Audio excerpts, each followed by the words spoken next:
I really am.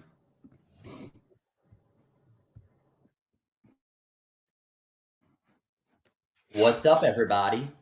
This is Anthony D'Ambrosio from Supply Chain Solutions, and you're listening to the Ship Show Series podcast. Today is Thursday, August 31st, 2023, and this is episode 32 in our series this year.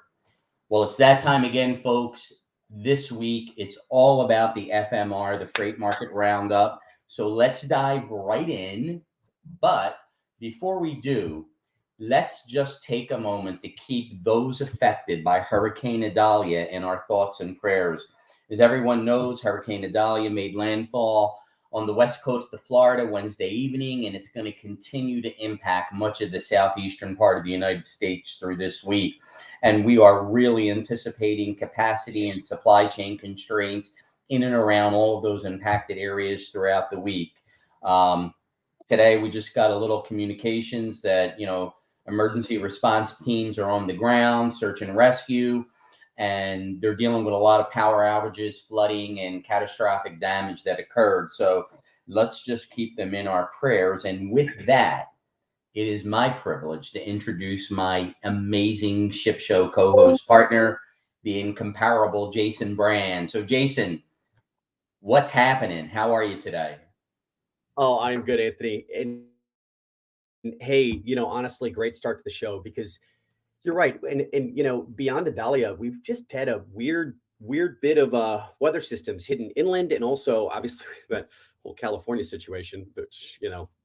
Yeah. But yeah, honestly, it's something as supply chain professionals we've got to have our finger on the pulse of because despite what's going on with demand and the market in general, it is the most common reason for disruption. So yeah, I'm glad you guys tuned in today. Let's make this one a great show. And thank you so much for joining.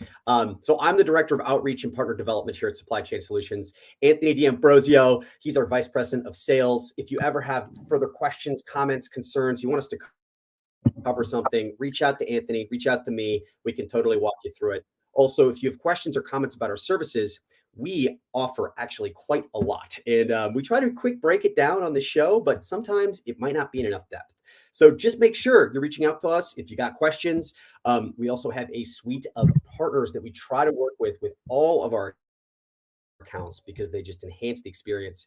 So, I mean, that comes to data aggregation and pricing analysis to sourcing support and so much more. So do make sure you reach out to us. We really do cover a lot. Just to kind of give you an idea of what Supply Chain Solutions does, we've got end-to-end shipping services to more than 160 countries around the world.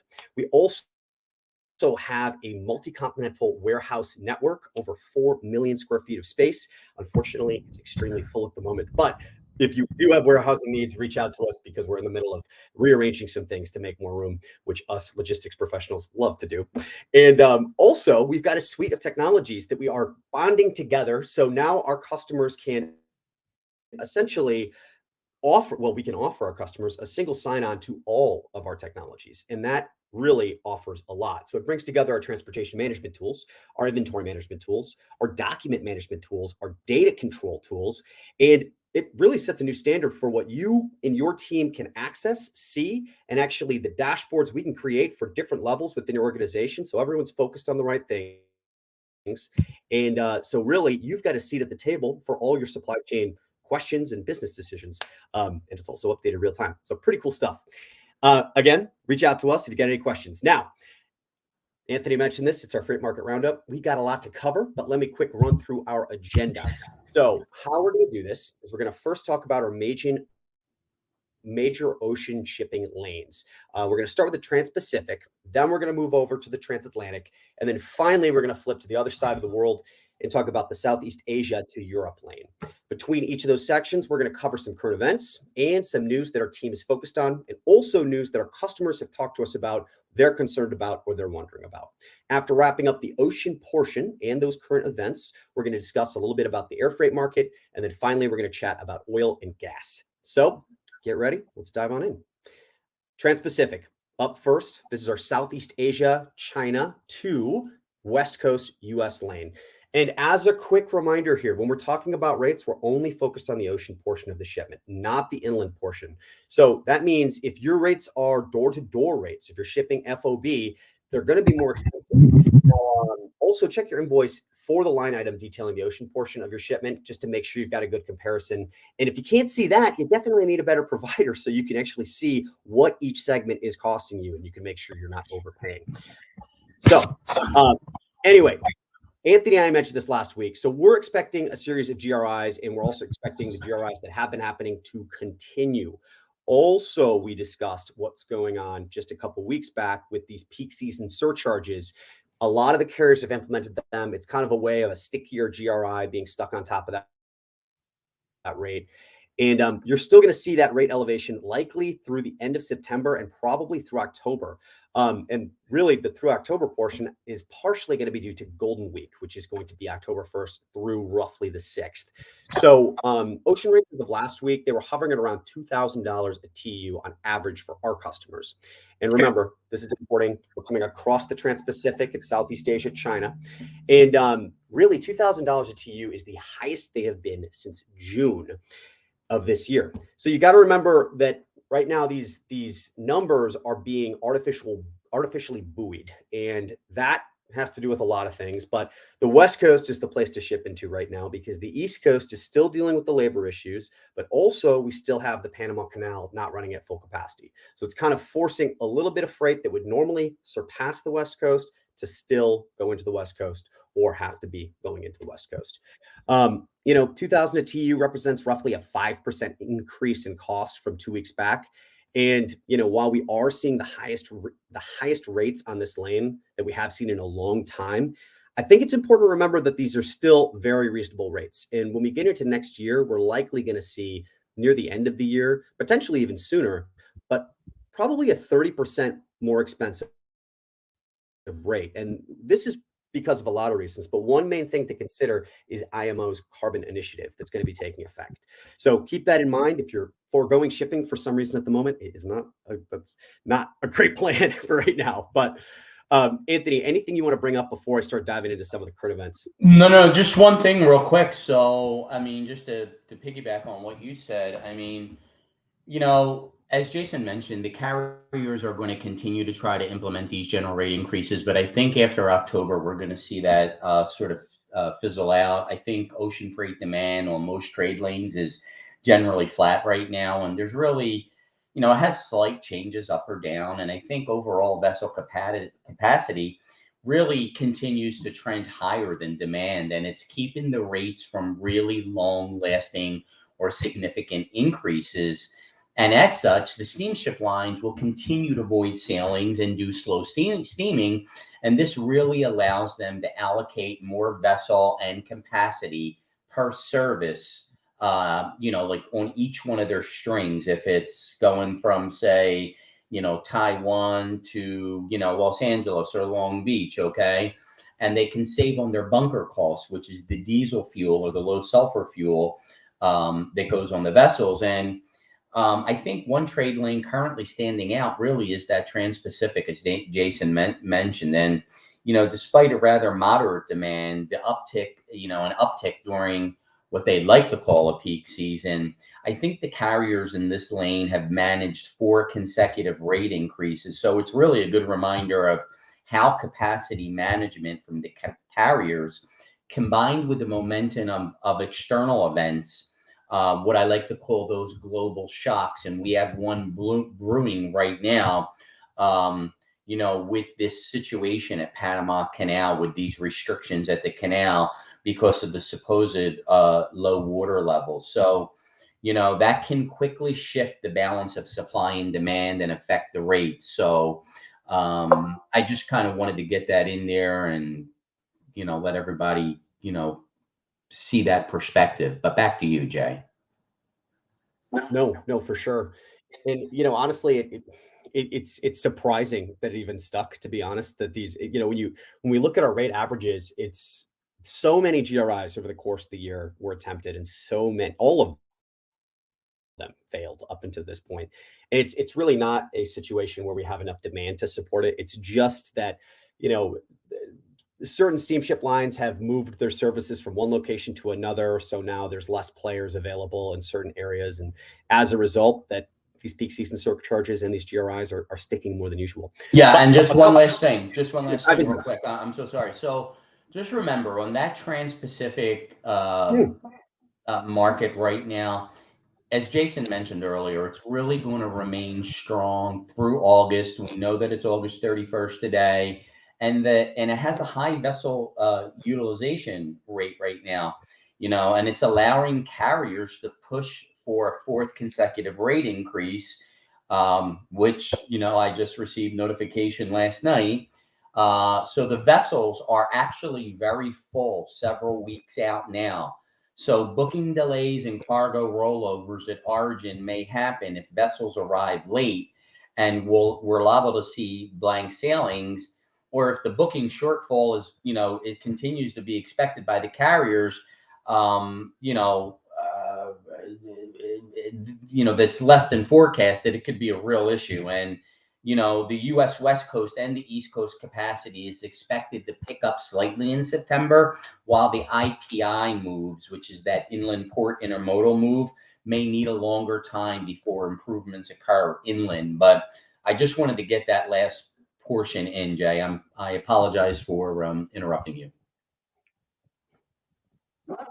no, no, that was perfect. That was perfect.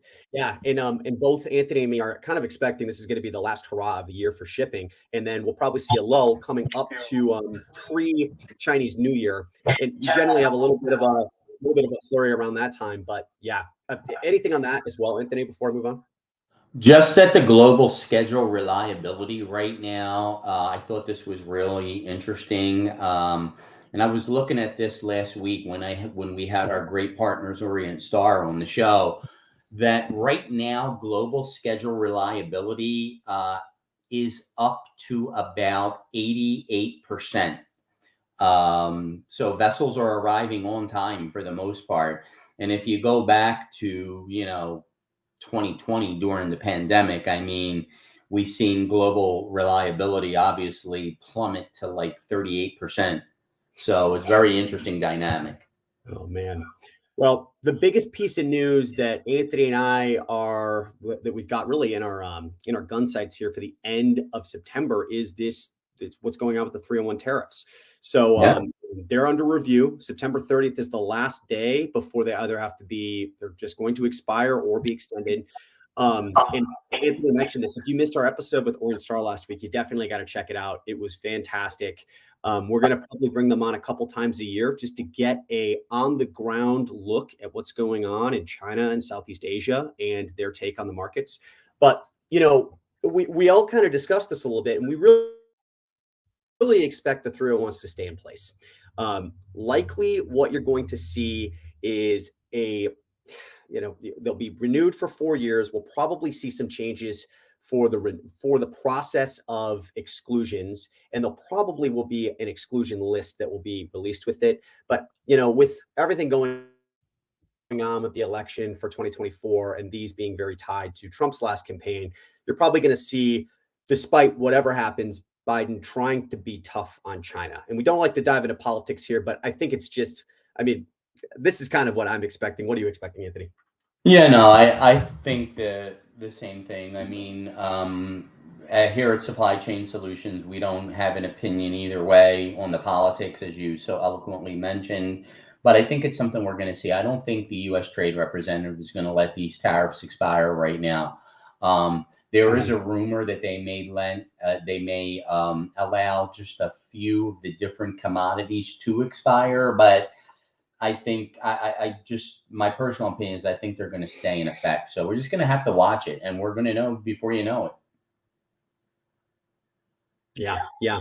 And a good follow-up to this. So last week there was the Jackson Hole Summit. It is put on by the Federal Reserve Bank. It happens yearly. And actually there was a study presented at that summit, which was going over the costs of changing suppliers from China to somewhere else. And that also includes some of the friend shoring locations of China, as they'll put it. But essentially the study's bottom line, and it was done by Laura Alaro and David Chor. But they essentially said that there's costs associated with resourcing. So I quote this, decreases in product level import shares from China are associated with rising unit values for imports from Vietnam and Mexico, which likely reflects rising costs in production in these locations. And then the bottom line, which I already mentioned, really is that the global reallocation of supply chain activity comes with attached costs that need to be monitored and assessed more rigidly. Now, I think we've all understood that. We're actually going through a pretty big process with a few customers right now who are resourcing to Mexico. And you definitely want to make sure you understand the environment of Mexico before you resource from Mexico. It can be a fantastic location. Anthony and I love the fact that you don't have to be reliant on the container ship cartel, as we've called them. And I think we really want to see the container ship lines really build back trust for the business over here, that they can confidently purchase goods on the other side of the world without having to have that thorn in their side of potentially being, messed up on lead times, or have costs go through the roof randomly, and have all this capacity manipulation affecting them. So it is a situation that a lot of companies are considering. We talked about a report how Mexico had overtaken China for our number one partner. And that really is continuing. We're watching this happen with a lot of our customers right now. So also, if you are considering sourcing from Mexico, I do think this study has some really great points, but it also shows that don't do it hastily. Make sure you find yourself a great partner to work with. There's a lot of great manufacturing operations, but you got to make sure you do it properly. Anthony, anything before I move on? I was just going to say, and I know you were about to say it, is, if you're going to continue to start working in Mexico or endeavor to reshore and nearshore to Mexico, you really need to partner with us at Supply Chain Solutions. We've got exciting news that we've been talking about: our recent opening of our new Mexico operation down in Mexico City, Veracruz, Monterrey, and our new office in Dallas, Texas, that's going to be doing a lot of cross-border work with, operations down at Laredo and Nogales. So we have a high level of expertise with those border crossings. But should you guys need any help with sourcing, warehousing, total logistics, tracking, operations, transportation, logistics, we can handle it all for you. So I just wanted to let everyone know, Jason. Back to you, my friend. Yeah, no, we hit the finger on the pulse of that acquisition. And another thing, we've got two great partners that we try to use as much as possible. BCC Sourcing, they've got people on the ground that go vet these suppliers and ensure that everything is up to your standards, and they make sure that the sampling process goes as smoothly as possible. And they're very integrated with us, so it's a really clear and easy process. And then the second partner we utilize very frequently is Sourcing Insights. We've had them on the show. They make sure the results of the study don't happen to you, essentially. They're total price analysis. They do total landed cost, and honestly, so much more.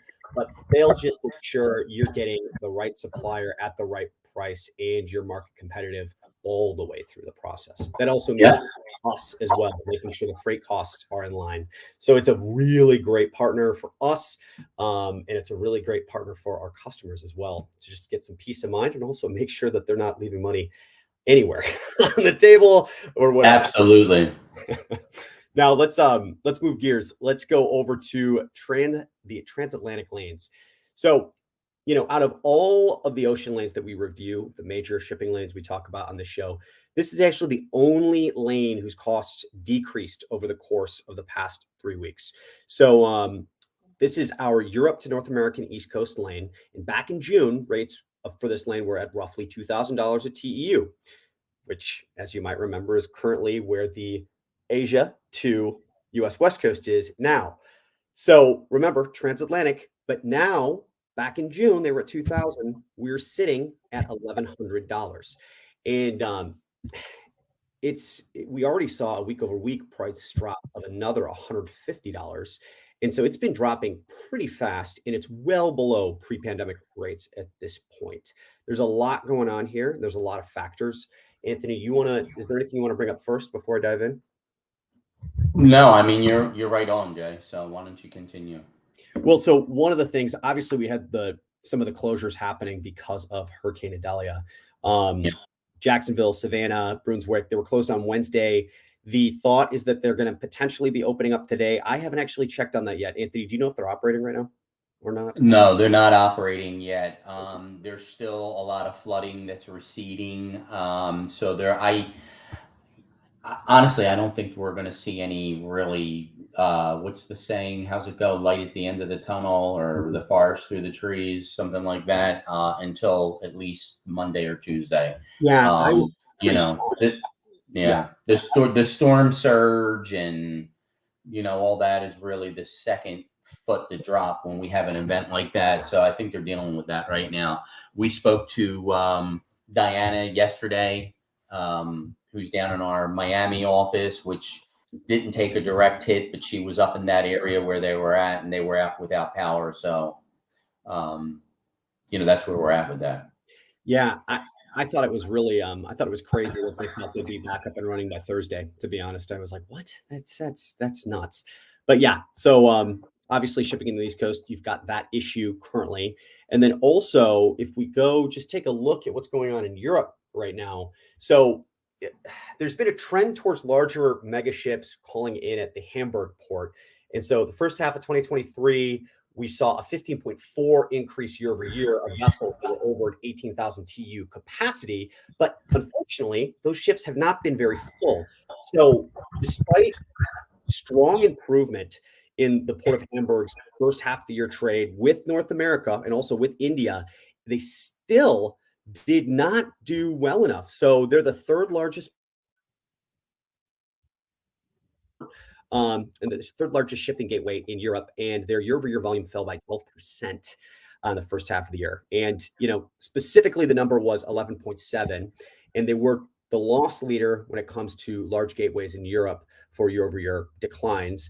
But the other two, so the larger ones, Rotterdam and Antwerp. Rotterdam's first half was down 8.2% year-over-year, and Antwerp was down by 5.2%. The largest individual country that they lost trade from was China. So Hamburg specifically saw a 15% year-over-year decrease with trade with China. And the thought process is this is not unique to Hamburg. Hamburg got hit particularly hard, but it is happening, and we've discussed this globally right now, just with less demand at the moment. And just one thing, Jay, just to give our listeners a perspective, those container ships that Jason is speaking about now, which are the largest ones in history, are called the Triple E class of container ships, which are holding in excess of 24,000 TEU, which is 20-foot equipment units. And, essentially, the main sizes are these Panamax vessels, these post-Panamax vessels, these Suez Max vessels, and the post-Malacamax vessels, which are these ultra large container ships that were specifically built to be able to go through the Suez Canal and the Panama Canal. So it's always nice to drop knowledge on our listeners so they know. But yeah, those Triple E class are huge. Yeah. And it's, timing, obviously, it's a little bit unfortunate with all of the ports that were dredging during the pandemic to prepare themselves for these larger vessels. And then now they're getting underutilized. It's oof. But now I want to talk a little bit about parcel. So FedEx has announced their 2023 peak season surcharges and fees for shippers. And I think, as we all were expecting, they're higher than last year's additional charges were. And so if you are shipping parcel, the added fees are going to be in effect between October, be going through January. And it's going to be applied to all packages that are bulky, that are larger, or just require additional handling. But on top of that, they're going to be adding surcharge fees to any ground economy services. And this even includes high volume. Now, furthermore, right after that peak season surcharge sunsets in January, we're going to be seeing a general rate increase from FedEx as well. So they're announcing a 5.9% general rate increase. It's going to be for their express and ground shipping service customers, and it's going to be effective right at the beginning of 2024. Now, I think everyone has really been watching carefully with UPS. They have not announced their general rate increase yet, but historically they've tried to match FedEx. but only in the areas where they're directly competing. If for other areas or other services, they kind of have a different general rate increase. Now, this year, it's going to be really interesting because the thought process is they might be trying to pass off some of these higher labor costs because of the new Teamsters contract. And they might try to do that through the general rate increase. But the problem is, it is not a good year to do that in general. Softening demand is affecting every level of shipping, and that includes parcel. So it's going to be interesting to see what they actually put that number at. If they stick to 5.9 in the comparable areas, or if they go higher. What's your hot take on that, Anthony? Do you think they're gonna increase it higher, or what are you thinking? As you know, you could see just by my face, they are going to implement that increase because they've got to pass on those labor increases. We talked about this last month when this was all going on between the ILWU and, FedEx and UPS. And, so the unions are so powerful. Nothing against the union. My dad was a union man for most of his career, but I definitely think FedEx but specifically UPS, it's a no-brainer. Remember what Jason and I said, folks. These guys are going to pass these shipping costs on in the new year, and rates are going to go up. There's no doubt about it. Yeah. That's my personal opinion from all the study, but I really believe that. Yeah, no, I agree too. All right, let's talk about the Suez. Let's talk about our China to Europe shipping lane. So if you've been watching us for a bunch of these freight market roundups, you probably remember us talking about how this lane for just a blip of time was a big mover. And that actually just was recently. That was just a few weeks back. But we saw this lane just a few weeks ago. The price increased by nearly 50% in 2 weeks. For recent history, it is without a doubt the biggest jump we've seen in prices. Honestly, everything's been pretty slowly trickling down. Let's put it this way. This one jumped up by 50%. And what's crazy is it's also stayed there. So, so right now we're averaging roughly 1750 a TU on this lane. And 3 weeks ago, it was right around 1100. So pretty big jump. Now, while that price percentage increase is a lot, you got to remember that this lane beforehand was operating well below its costs, and it was doing so for a substantial period of time. So I really think in many ways this was inevitable.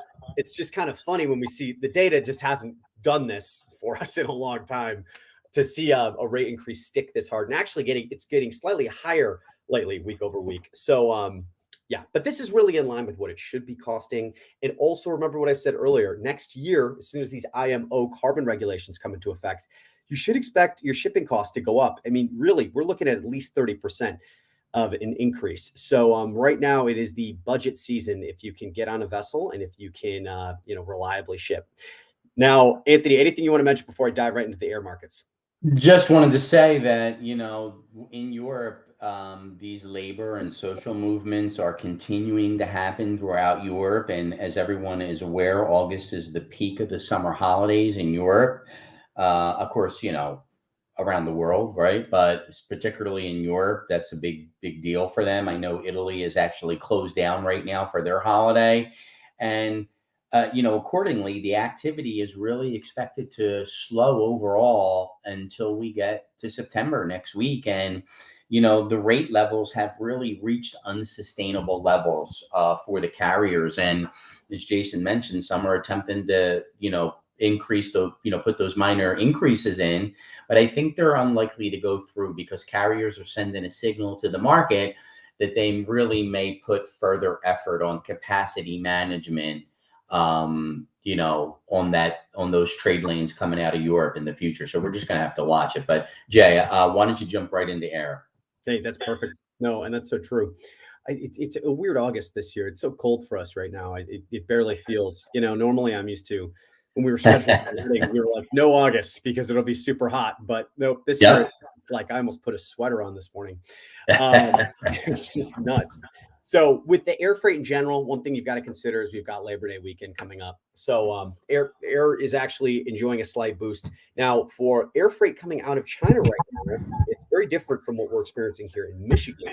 High temperatures are actually causing a lot of capacity restriction. So it is keeping keeping these air rates a little bit more elevated than they would be right now. And then another thing to factor in is we've got the Apple launch coming up on September 12th. Normally soaks up a lot of air freight. So that's going to be, just expect about the next month, a little bit higher than usual air freight rates.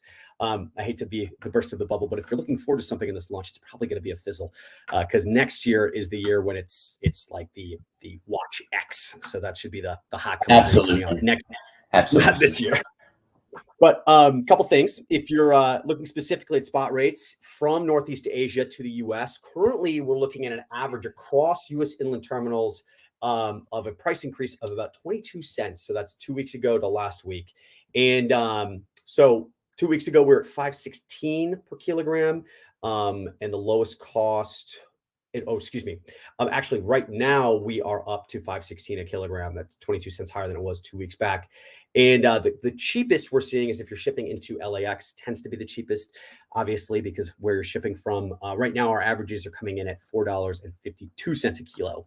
Now, if we flip over to our European partners, rates have actually been relatively slowly and steadily declining. Right now, we're seeing our average shipping cost coming in at around $2.09 a kilogram. It's down from $2.13 a kilogram a couple weeks back. And, obviously, if you want to beat this rate, you've got to use our consolidation program. Give us a call because we've got a weekly consolidations that ship through our partners, very close partners, LLS out of Germany, and it is a truly phenomenal product. Now, last but not least, oil and gas. Well, we are higher than, obviously, we've got the holiday coming up, but we have been increasing. We're 10 cents up from just 2 weeks back. Right now, we're sitting at $4.47 a gallon for diesel. This is actually expected to increase a little bit. This is also kind of the pre-winter season where the oil and gas markets try to get stuff figured out. And then after we enter the cold weather and everyone's got enough gas, then everyone relaxes. So it is normal. This happens almost yearly. So don't worry about that. Anthony, any closing thoughts before we wrap this up today? Well, as usual, a magnificent job. We're not going to try to say make it a great day in Mandarin or Cantonese this week, like last week.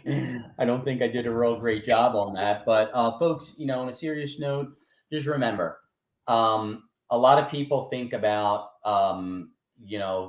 customer service is just solving your problem, but it's Supply Chain Solutions. We like to tell our partners we're all about their customer success and we're proactive about it. And we want to go on that same journey with you to help you achieve your vision in supply chain so we can get you the best impact for your business. So I can only say, you need anything, you have a question. We have so many great associates at Supply Chain Solutions, and we are here ready, willing, and able to answer your questions and provide great integrated logistics solutions that you can use to bring value to your bottom line. So Jay, back to you. And hey, I can't say it in Mandarin, but make it a great day. Make it a great day, guys. Have a great Labor Day. Hey, thanks everyone. Take care now. Thanks, Jay.